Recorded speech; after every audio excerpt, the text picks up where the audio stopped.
Þannig að fyrsti sigurinn kominn á Norðurlandamótinu, þú hlýtur að vera sátt með þennan. Já, fyrst að við erum búin að tapa svona 2 leikjum í röð þá var það frekar gott fyrir okkur.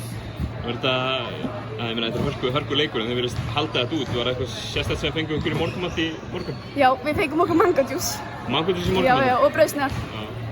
En svona að leiknum, farið fyrsta leiknum á móti Eistlandi, leikur sem þið hefðu átt að vinna, svona fyrir þá sem sá hann. Kannski aðeins erfiðar leikur á móti Finnunum.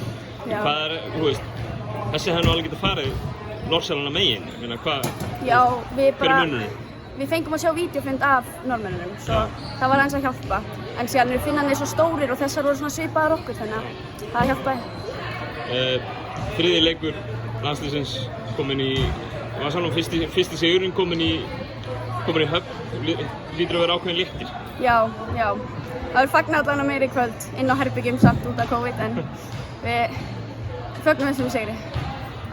Síðan leikur á móti Danmörku á morgun, hafið þið að skoða þær? Við fáum að skoða þær á eftir eða morgun held ég, en þær eru líka svipaðar okkar í hæð og svoleiðis, þannig við vonum að við tökum það líka. Frábært, takk.